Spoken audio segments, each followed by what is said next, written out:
Bonjour, me revoilà aujourd'hui pour une petite vidéo pour répondre à une question de Nico qui me posait une question en fait en message privé en me demandant, donc on discutait un peu et il m'a demandé à un moment donné si j'étais aussi une passeuse d'âme. Donc suite à son message, je lui ai renvoyé ma réponse rapide parce que je ne peux pas me permettre de faire des réponses très longue pour tout le monde, réexpliquer sans arrêt les choses. Et c'est d'ailleurs pour ça que je vous fais une vidéo, pour répondre à sa question, parce que comme ça tout le monde en profite plus largement. Donc moi je lui réponds que oui, bien évidemment je suis une passeuse d'âme, parce que nous sommes tous des canals, des tuyaux, donc des passeurs d'âme, sauf que nombreux sont ceux qui ne libèrent pas ces âmes vers la lumière, mais les nourrissent dans la densité. Et du coup, ils pèsent dans l'invisible sur les non-conscients, et sur les conscients dont l'ego domine trop. Belle journée à toi. Et lui me répond après, c'est totalement ça. Cependant, comment faire pour les libérer dans la lumière? Parfois ils sont là, je le sais, je le sens, ils s'accrochent, mais je me sens impuissant, je voudrais les aider. Alors là, je voulais répondre par une vidéo pour expliquer très rapidement. Il y a quelque chose qui est fondamental en fait pour se permettre aujourd'hui de libérer ces âmes qu'on peut sentir qui s'accrochent à nous-mêmes. Et il y a un remède à ça, c'est la présence. En fait, c'est vraiment notre état de présence sur Terre, c'est-à-dire, et c'est tout simple en fait, c'est la capacité en fait à s'incarner sur Terre et à comprendre, à se réveiller, c'est-à-dire à un moment donné ouvrir sa conscience, ouvrir le bocal et accueillir le fait que quand on s'incarne sur Terre, on est déjà des êtres spirituels qui s'incarnent sur Terre, mais ça veut dire se réveiller, se retrouver dans cette notion de Y en fait, où d'un côté sur le Y, en fait, nous sommes ces individus sur Terre comme ça, avec d'un côté le positif et de l'autre côté le négatif, et la prise de terre qui est en dessous en fait. C'est notre capacité à vivre l'instant présent en ayant conscience qu'il existe du négatif et du positif, mais que malgré cela on continue à être neutre, c'est-à-dire sans jugement, sans se juger soi-même et sans juger tout ce qui est, sans juger ce qui se passe autour de nous. Et il y a une chose par exemple qui fait qu'on peut garder accroché des âmes en fait qui sont du côté invisible mais qui s'accrochent en nous. Ce sont les âmes qui nous reconnaissent nous-mêmes en tant qu'êtres sur Terre comme étant capables de les aider à monter dans la lumière, parce qu'ils reconnaissent eux aussi dans l'incarnation ceux qui sont là pour les aider et les guider vers la lumière. Donc forcément, de temps en temps, on se sent lourd et attaché à nos peurs, et justement ces peurs-là, elles sont normales, elles font partie des choses négatives sur Terre et qu'on s'est choisi de réincarner, justement, d'expérimenter, mais on doit apprendre à la dépasser. À partir du moment où on reste bloqué sur une peur, et on peut bloquer un tas de gens derrière, en fait, un tas de gens, un tas d'âmes derrière, qui sont en demande justement de dépasser ces choses-là et de s'envoyer et de glisser vers la lumière, vers la conscience. Donc, si nous sommes descendus dans l'incarnation, plus évoluées entre guillemets que ces âmes qui sont dans l'invisible, eh bien, elles nous reconnaissent en fait comme des phares aussi également, qui sont là pour les accompagner à s'élever vers plus de conscience. Tout ça, il faut justement en avoir conscience, là, avoir envie de se réveiller aussi, avoir envie de dépasser ses peurs et de monter une marche ou deux marches ou de monter un palier pour faire des choses beaucoup plus grandes, des choses qu'on n'aurait même pas imaginées. Un exemple tout bête, des gens qui un jour en panique parce qu'ils doivent être licenciés de leur entreprise et qui ont peur et qui se tracassent et qui sont pas bien dans leur peau parce que justement ils disent bah non, j'ai peur, si ça se trouve je vais être sur la seconde vague, la première vague de licenciement, et ces personnes-là la plupart du temps une fois qu'elles sont licenciées et qu'elles retrouvent un autre emploi ou qu'elles font autre chose, elles s'épanouissent parce elles ont créé du changement dans leur vie indirectement, parce que c'est pas elles qui l'ont choisi, mais c'est la vie qui leur a mis cette expérience face à elles. Elles s'aperçoivent après que finalement c'était bénéfique pour elles, elles ont une raison enfin, c'est bien pour elles en fait qu'elles aient pu être licenciées pour découvrir autre chose, parce elles ont dépassé des peurs, elles ont gravi des petites marches justement, elles ont appris à rencontrer d'autres personnes et elles se sentent mieux. Donc c'est vraiment des choses toutes simples dans la vie, c'est être dans son état de présence intérieure et observer, être capable d'observer tout ce qui se passe autour de soi, mais sans juger. Et pour ça, ça demande une grande force intérieure d'être capable de s'observer soi-même, encore avec ses propres peurs et ses propres marches, ou ses propres murs, ou ses propres barrières qui sont encore devant nous. Et bien évidemment que tout ce qu'on en est là, ici sur Terre, on n'est pas tous... il y a des gens pour qui ça va être hyper difficile de monter ne serait-ce qu'une seule marche, mais c'est leur chemin, c'est ce qu'elles ont à vivre là dans l'instant, et ça peut être des gens qui nous entourent, qui sont proches de nous, et d'autres personnes qui vont être en train d'avoir à gravir, en fait, à escalader un mur, d'autres juste à passer une barrière. Et après, c'est comme pour tous les sportifs, quoi. Il y a des sportifs de moyens et puis des sportifs de haut niveau. Et bien là, c'est pareil, en fait. Il y a des personnes qui vont être capables de dépasser des petites peurs, et ça sera un grand pas pour elles, et ça sera super bien, et elles aideront, elles auront dégagé des armes qui sont sur elles et qui s'accrochent à elles, justement. Et d'autres qui vont être capables parce qu'elles se l'ont choisi en s'incarnant, de monter par paliers, et ça demande, oui, cette force intérieure. Et monter par paliers, ça veut dire que c'est non plus quelques âmes qu'on passe, mais c'est des régiments d'âmes. Donc ça veut dire qu'on permet à cette planète, en fait, de s'élever, parce qu'on allège aussi des âmes invisibles qui peuvent être pesantes, qui peuvent comment dire, s'accrocher à certaines personnes et encore les amener dans la densité. C'est pour ça qu'en fait, il y a des gens qui ne comprennent pas aujourd'hui, qui disent ouais, mais on a l'impression d'être là, parce que c'est dur en fait de passer des paliers, et puis on se rend compte que pour d'autres autour de nous c'est plus facile, c'est plus simple. Mais bien évidemment, parce que il y a certaines âmes qui ont choisi, eux, de dire ben voilà, je suis là pour ouvrir le chemin, et on est ces phares qui guident à un moment donné. Et forcément qu'une fois qu'il y a des peurs et des mémoires qui vont être levées, qui n'auront plus lieu d'être, qui n'auront plus de sens, en tout cas pour nous en ces temps-ci, eh bien, il y en a plein d'autres qui vont suivre derrière, dans l'incarnation, qui vont suivre, mais beaucoup plus facilement, parce que eux aussi se seront allégés. Donc tout ce qu'on fait pour soi, toutes les peurs qu'on dépasse pour chacun d'entre nous, eh bien, ça permet de libérer un tas d'âmes, un tas de mémoires. En fait, c'est parce qu'on ne nourrit pas l'égrégore de peur, en fait, quelque part. Quand je parlais tout à l'heure du Y, là, d'avoir conscience qu'on est venu expérimenter la dualité, bien évidemment qu'il faut arrêter de juger. Il ne faut pas être dans l'excès du positif, dans l'excès du négatif, mais savoir que le positif et le négatif existent sur tous les plans, sur tous les niveaux, et ça existera toujours autour de nous. On n'est pas là pour dire ça y est, moi j'arrive et puis je vais faire en sorte qu'il n'y ait plus de méchants et de gentils sur Terre, quoi. Qu'il n'y aurait que des gens qui seront dans la neutralité. Non, parce qu'on vit tous dans des dimensions qui s'imbriquent les unes dans les autres, mais qui ne sont pas, comment dire,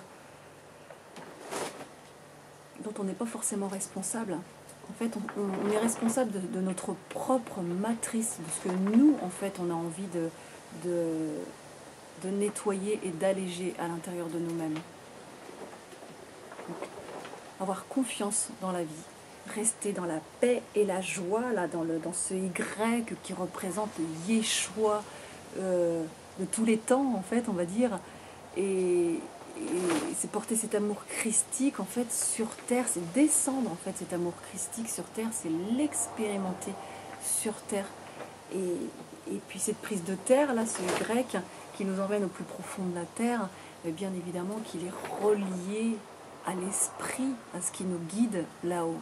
Donc on réunit le pôle positif et le pôle négatif à l'intérieur de nous-mêmes dans notre présence, parce qu'on reste dans la paix et la joie. Et cette paix et cette joie, elle est permanente en fait. On n'a pas essayé de la créer, en fait elle existe à l'intérieur de nous-mêmes. On a juste à se sentir aligné entre ciel et terre. Comme ça, là je disais le Y, mais ça veut dire les bras en croix. On a les bras comme ça en Y, la façon accueillir, et on accueille l'esprit qui descend. La croix, ça veut dire aussi accueillir la conscience collective qui nous arrive. Et tout ce que ça représente. Donc c'est pour ça qu'on en est aujourd'hui tous individuellement à régler à s'affranchir de nos propres schémas de résistance encore, et à essayer, à tenter de les régler, mais pour soi. Et bien évidemment que tout ce qu'on fait pour soi, on le fait pour les autres. Et on n'a pas à attendre des autres. Donc oui, on peut donner le pouvoir à quelqu'un en lui disant ok, tu peux venir m'ôter des mémoires à l'intérieur de moi-même. Donc c'est ce qu'on fait entre personnes quand on se retrouve. On essaie de justement libérer la personne de certaines mémoires, mais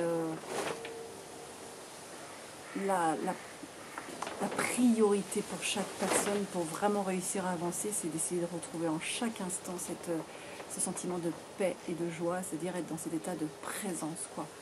Tout, ça ne veut pas dire se réjouir de ce qui est négatif autour de nous, bien au contraire, mais c'est ne pas juger ce qui est, parce qu'on sait qu'il y a des gens qui ont ça à vivre, et c'est ainsi. Et pour permettre justement de libérer cette négativité et que ces choses-là, ça me nuise avec le temps, eh bien, ça veut déjà dire qu'individuellement, on a cette force de ne pas juger ces situations. On ne les juge pas, donc on ne nourrit pas l'égrégore qui a provoqué ce qui se passe en fait, quelque part. On ne le nourrit pas parce qu'on n'est plus dans ce combat à l'intérieur de nous-mêmes en train de ruminer contre quelque chose qui nous dérange à l'extérieur. Ça n'a pas de sens, ça n'a plus de sens ça aujourd'hui de combattre encore sur ce qui se passe à l'extérieur.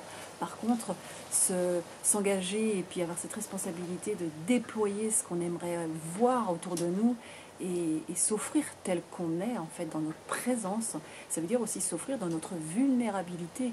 Pourquoi parfois on est encore en train de garder ses âmes sur notre dos? Parce qu'on est dans la résistance à quelque chose. Parce qu'on ne veut pas passer cette marche, on ne veut pas passer cette barrière. On ne veut pas escalader ce mur.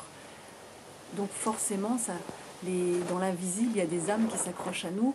Et bien inconsciemment pour elles aussi parfois, parce qu'elles n'ont pas toujours conscience aussi que en étant trop proches de nous, en fait, elles se nourrissent de notre énergie.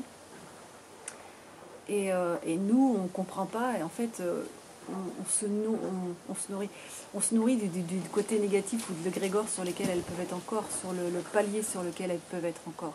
C'est-à-dire, si je vous cite un exemple que j'ai expérimenté, que j'ai connu au travers de la mort de mon frère, par exemple, et bien avant d'ailleurs, parce que quand mon frère, j'avais remarqué il y a quelques années que quand mon frère faisait des cures de désintoxication pour l'alcool, quand lui partait en cure, moi, parfois, j'avais envie de boire, quand j'avais beaucoup plus envie de boire. Et j'ai compris que dans ces moments-là, je me suis interrogée et je me suis demandé pourquoi cette envie de boire de l'alcool, hein, je parle.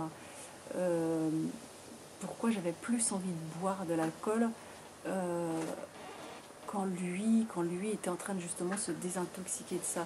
Et j'ai compris qu'il y avait une certaine fusion d'âme, en fait, une mission d'incarnation entre mon frère et moi. Et quand il est décédé, en fait, en début d'année, cette envie de boire, justement, elle est revenue, mais beaucoup plus clairement, mais j'étais en conscience à ce moment-là, beaucoup plus en conscience, et j'ai compris que quelque part lui s'était désincarné en fait, hein, donc, mais sa présence était encore présente, trop présente autour de moi, et où moi je n'avais pas complètement coupé le lien avec lui, donc forcément au travers de mon corps, lui-même pouvait encore nourrir ce besoin de boire. Il pouvait, au travers de sa présence en moi, parce que son frère était vraiment fusionnel avec moi, eh bien, je pouvais encore le nourrir avec l'alcool. Et donc, heureusement, c'est des choses que j'avais observées depuis quelques années et que j'ai développées ces dernières années. J'ai vraiment compris que on est dans un égrégore aujourd'hui où il y a des gens qui se réveillent et d'autres qui sont encore endormis. Et bien, ceux qui sont encore endormis peuvent des fois boire à l'excès pour endormir encore plus leur impossibilité des fois à vouloir déployer leur potentiel créatif et dépasser leur peur. Donc il est bien plus facile parfois de prendre un verre ou deux ou trois verres et boire et s'amenuiser et apaiser les tensions. Donc c'est pas complètement inutile l'alcool sur Terre, hein. C'est pas quelque chose de complètement négatif. Et si je vous cite cet exemple, c'est pour que vous arriviez à percevoir comment dans nos proches, parmi nos proches par exemple, qui sont les défunts qui sont décédés, comment une fois qu'ils sont partis de l'autre côté, ils peuvent encore peser sur nous par rapport au négatif qu'ils pouvaient porter en eux et dont ils ne s'étaient pas encore affranchis dans cette vie-ci. Donc nous, on peut prendre le relais. Donc on est là aussi pour élever ça dans la lumière. Voilà. J'espère que j'aurai répondu à la question de Nicolas, en tout cas pour en ce qui concerne de comment faire pour les aider et les apaiser. Eh bien, les aider et les apaiser, ça commence par s'aider soi-même et s'apaiser soi-même. Tout ça, ça commence par nous-mêmes. On peut être en mesure de s'aligner entre ciel et terre, avoir la foi et comprendre que ces âmes qui sont derrière nous et qui nous pèsent, parfois elles sont dans un appel au secours, elles sont en train de nous demander de l'aide. Maintenant, comment les aider? Être dans cet état de présence et peut-être dépasser nos peurs, s'observer, je me répète encore, mais ça veut dire aussi s'observer intérieurement et se connaître soi-même. Et ça, c'est la vie qui va nous montrer tout ça. C'est toutes les synchronicités, c'est toutes les personnes qu'on va rencontrer en fait autour de nous qui vont être des guides pour nous, et des guides ou des gens qui peuvent nous faire reculer aussi, mais c'est nécessaire à un moment donné pour qu'on puisse encore un peu plus se connaître soi-même. L'erreur n'est pas une erreur finalement, elle est juste là pour mieux nous faire capter ce qui se passe, mieux comprendre. Donc voilà. En tout cas, j'espère que j'ai répondu à cette question pour vous permettre pour vous booster, pour vous motiver à être un peu plus dans cet état de présence qui fait du bien finalement, qui fait que on arrête un peu de se poser la question sur comment on va gérer les choses après, comment on va préparer ce qui va venir après. Il faut s'abandonner à l'inconnu en fait, il faut s'autoriser à passer le cap, des fois à sauter dans l'inconnu. Ça veut dire des fois partir vers, je ne sais pas vers où on part, mais on y va quoi. Et la vie, à partir du moment où on tente ce petit pas, eh bien la vie va nous mettre en face ce qui est bon pour nous. Ce qui est bon, ce qui est juste, dans le sens de nous faire évoluer intérieurement encore plus. Voilà. Belle journée à vous. Merci. Au revoir. À bientôt.